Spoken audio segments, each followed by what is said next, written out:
स्वातंत्र्य अधिकार अनुच्छेद 19 भारतीय संविधान के अंतर्गत प्रदत्त किए गए हैं।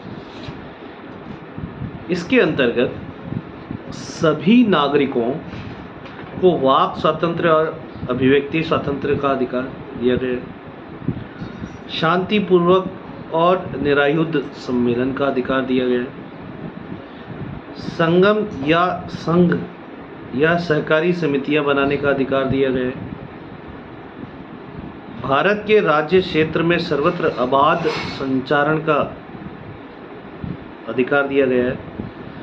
भारत के राज्य क्षेत्र के किसी भाग में निवास करने और बस जाने का अधिकार भी दिया गया है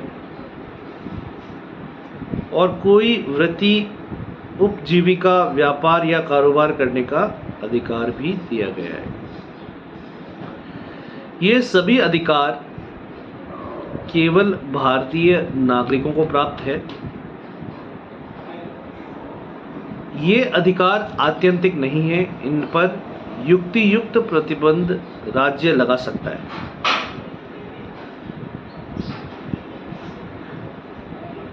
अनुच्छेद 19(2) के तहत किन आधारों पर प्रतिबंध लगाए जा सकते हैं, ये बताए गए हैं। पहले हम इसकी चर्चा करते हैं कि कोई बात उक्त उपखंड द्वारा दिए गए अधिकार के प्रयोग पर भारत की प्रभुता और अखंडता, राज्य की सुरक्षा,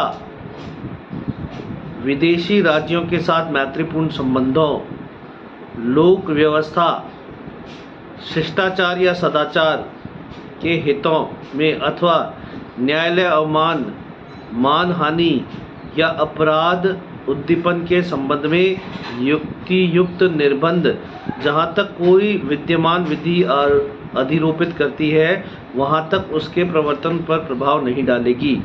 यानी ऐसे निर्बंध लगाए जा सकते हैं। ऐसे निर्बंध बनाने वाली कोई विधि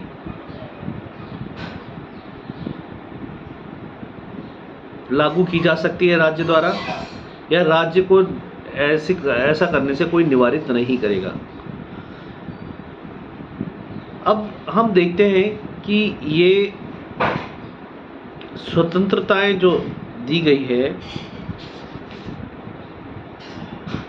वो मूलभूत अधिकार हैं, व्यक्ति के निर्बंधों के साथ है और नागरिकों के हैं और आत्यंतिक नहीं है।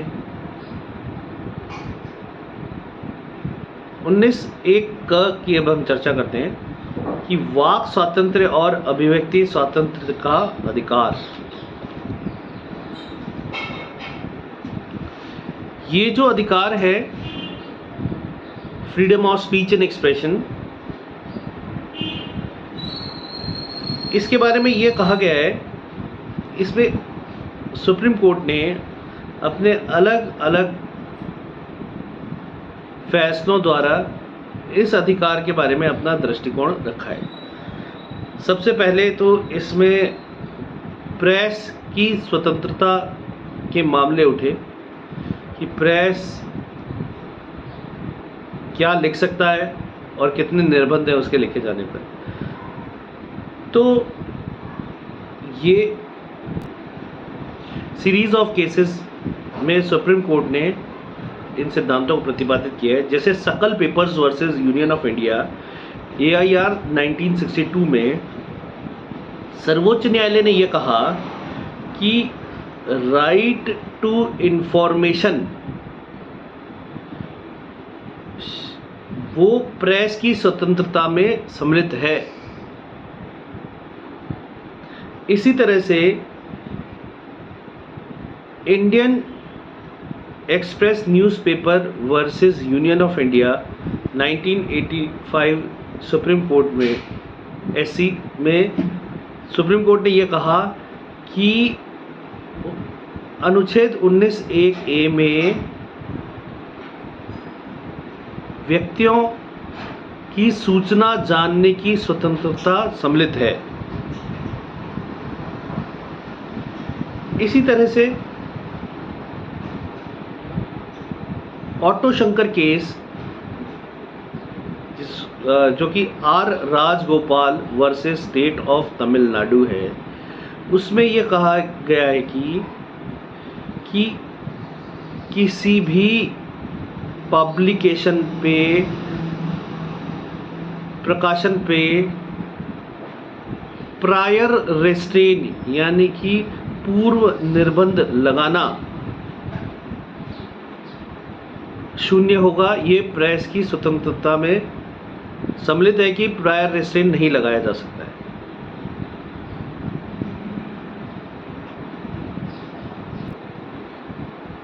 Ramesh Thapar versus state of Madras के मामले में सर्वोच्च न्यायालय ने यह कहा कि किसी भी अखबार के प्रकाशन एवं प्रसार का अधिकार भी प्रेस की स्वतंत्रता के अधिकार में सम्मिलित है।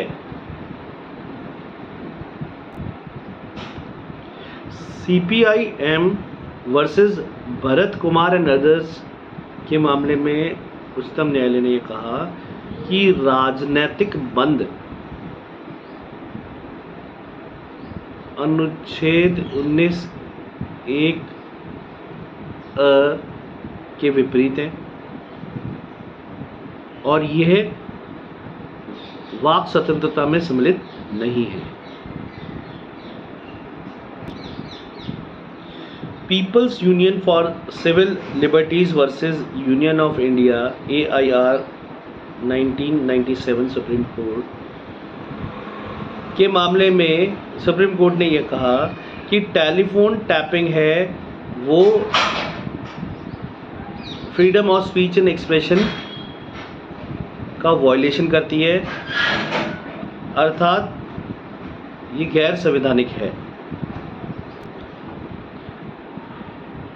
Chintaman Rao versus state of MP के मामले में सर्वोच्च न्यायालय ने यह कहा कि जो भी प्रतिबंध लगाए जाएं वो युक्तियुक्त होने चाहिए और वह विधायिका के उद्देश्यों की पूर्ति करने वाले होने चाहिए। Maneka Gandhi versus union of India AIR 1978 के मामले में उच्चतम न्यायालय ने कहा कि किसी भी व्यक्ति को बिना युक्तियुक्त कारणों के डिटेन करना या निरोध करना आर्टिकल 19(1)D पे कुठाराघात करता है, अतः ये गैर संवैधानिक होगा। Olga Tellis versus Bombay municipal corporation